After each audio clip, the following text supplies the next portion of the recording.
I'm 38 now, and I've been with my wife Emma for almost 12 years. When I look back, it's hard to recognize the people we once were. We used to be inseparable, the kind of couple that friends would roll their eyes at because we couldn't stop touching each other. We laughed, we dreamed, we stayed up all night making plans about the kind of life we'd built together. I honestly thought I had found my forever. Emma had this spark in her eyes, like every room got warmer the second she walked in. She was spontaneous, full of energy, always pushing me out of my comfort zone. And I was the stable one, the grounded one.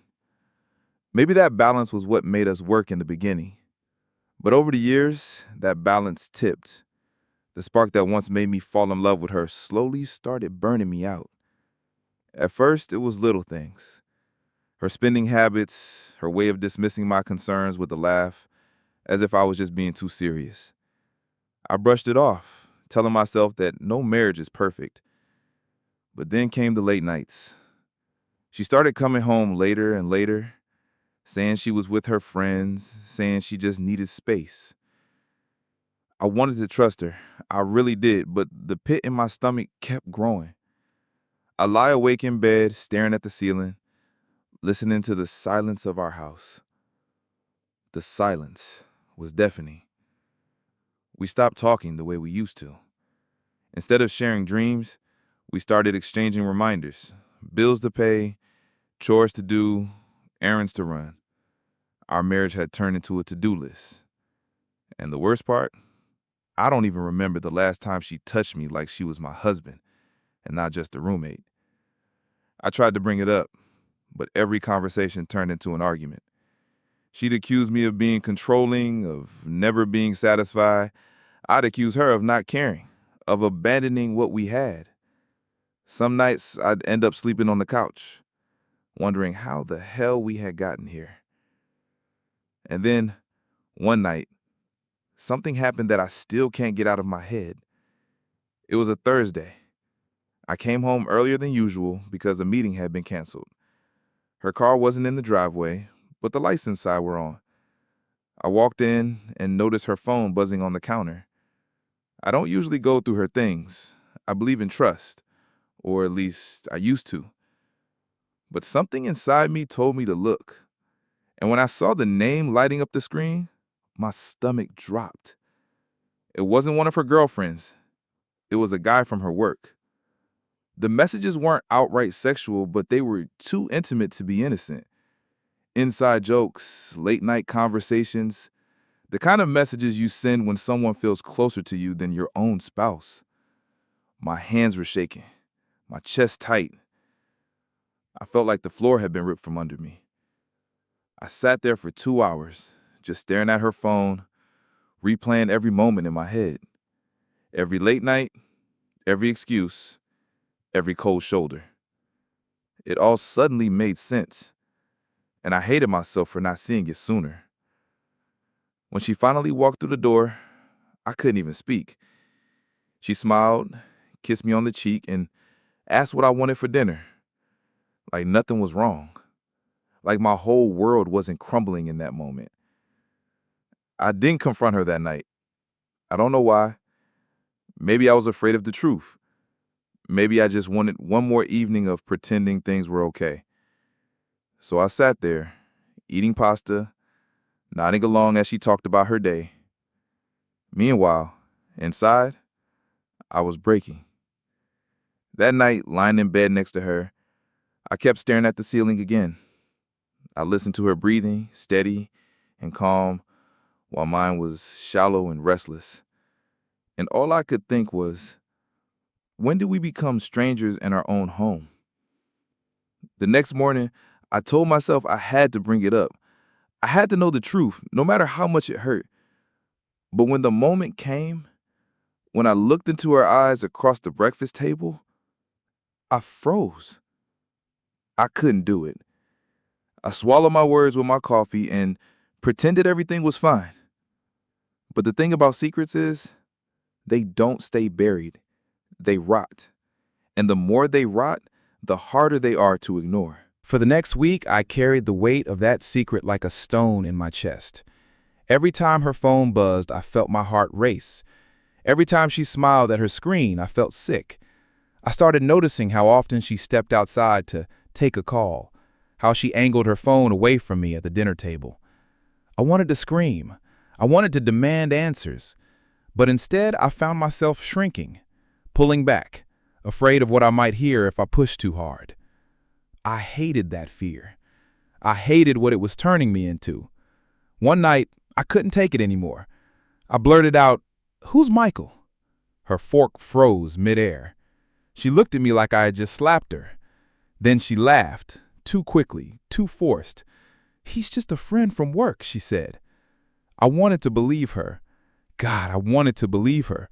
But the way she avoided my eyes told me everything. So I asked, "Are you in love with him?" The silence that followed was louder than any words she could have said. She finally whispered, "I don't know." That broke me more than if she had just said yes. Because "I don't know" meant there was a chance she felt something real for him, and a chance I was already losing her. We fought that night, yelling, accusations, slammed doors. I told her she was destroying us. She told me I was suffocating her. I slept on the couch again, staring at the glow of her phone through the crack under the bedroom door. Over the next few weeks, things got worse. We became roommates who barely spoke. Meals together turned into silence, just the clink of silverware on plates. She spent more nights working late. I stopped asking questions because the answers already lived in the pit of my stomach. But here's the cruel part. I still loved her. Even with the lies, even with the distance, I still craved the woman I met years ago. I remembered our first apartment, how we painted the walls at midnight and ordered greasy pizza because we were too tired to cook. I remember dancing in the living room with no music, just her laughter. Those memories kept me chained long after I should have walked away. I tried to fix things. I booked a weekend getaway, thinking maybe if we got out of our routine, we could find our spark again. She agreed, reluctantly, and for a brief moment, it felt like we were us again. We laughed, we kissed, we even made love. But the second we got back home, the coldness returned, like flipping a switch, like the weekend had been nothing more than a temporary escape from reality. And reality was brutal. I started noticing changes in myself too. I stopped smiling at work, stopped answering calls from friends. I isolated, sinking into a version of myself I didn't recognize. Every day felt heavier than the last. One night, I asked her directly, "Do you want a divorce?" She didn't answer right away. She just stared at a glass of wine, tracing her finger around the rim. Finally, she said, "I don't know what I want." It was like being stabbed with a dull knife. I told her, "Then figure it out because I can't keep living like this." But deep down, I knew she had already figured it out. She just didn't want to be the one to say it. Her family started noticing too. Her sister pulled me aside at a barbecue and asked if we were okay. I lied, said we were just stressed, but I could see the pity in her eyes like she already knew the truth. What hurt the most wasn't just the idea of losing her. It was the realization that she had already left me emotionally months ago. I was the last one holding on, gripping the rope as it burned my hands. And then came the night everything truly shattered. I got home earlier than expected again. The house was dark, but her car was in the driveway. I walked in quietly, and I heard it, her laugh. Not the laugh she gave me anymore, but the one she used to. Warm, genuine, alive. I followed the sound to the backyard, and there she was, on the phone, smiling, laughing, glowing in a way I hadn't seen in years. I didn't need to hear his name to know who was on the other end. I stood there, frozen, watching the woman I loved come alive for someone else. And for the first time, I realized maybe I had already lost her long before that night. Maybe I was just too stubborn, too scared, too in love to admit it. That night, I didn't yell, I didn't confront her.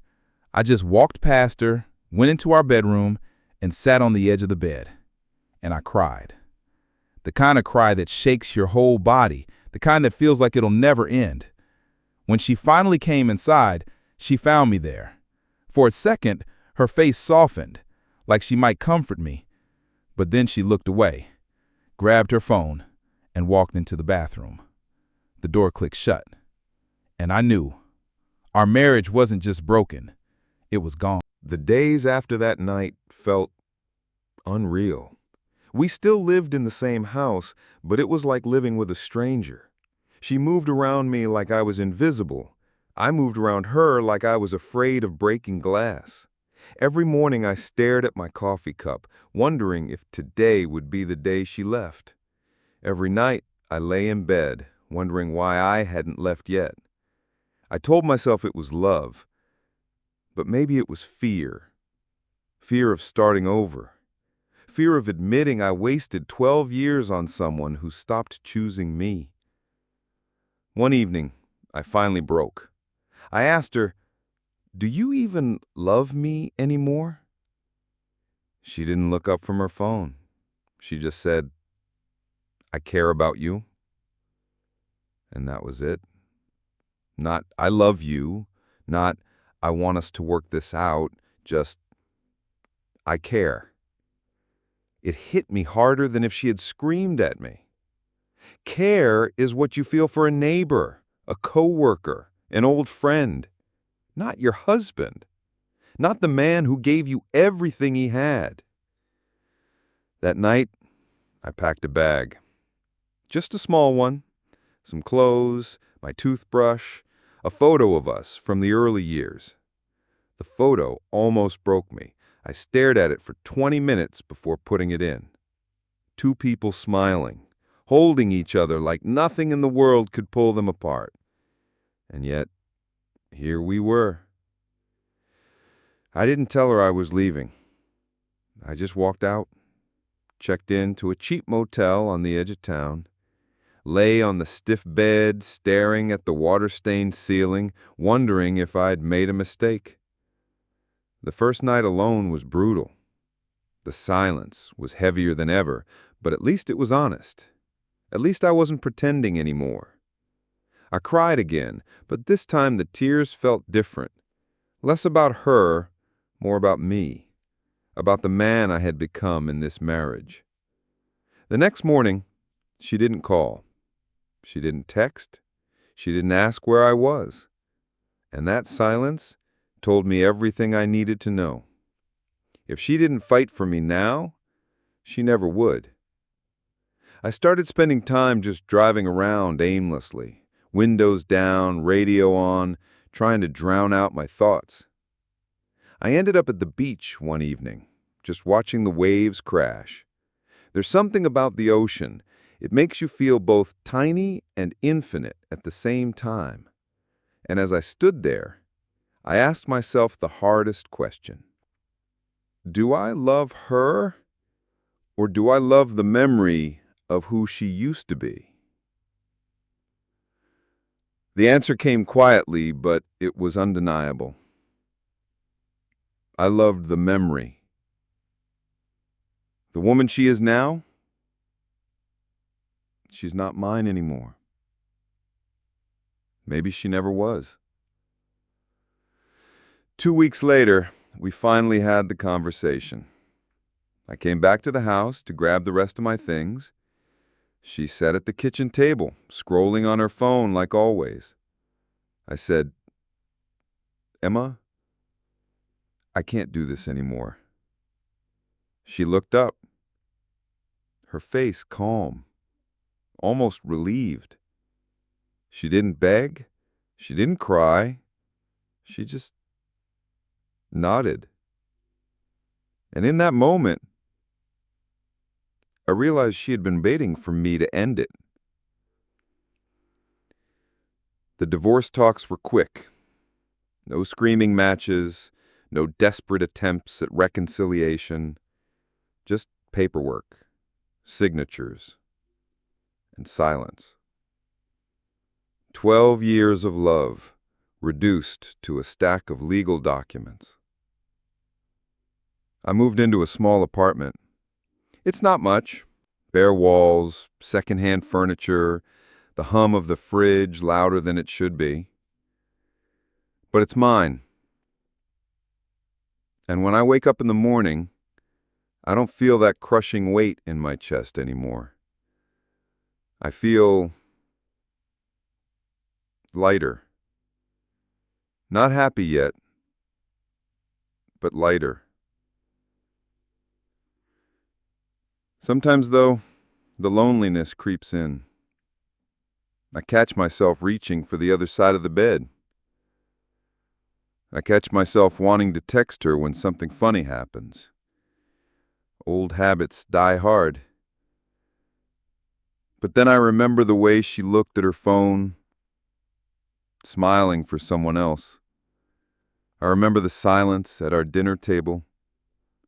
I remember crying alone while she laughed outside. And I know I made the right choice. So here I am, telling this story. Not because I want sympathy, not because I want revenge, but because I need to ask, at what point do you stop fighting for someone you love? When they stop fighting for you?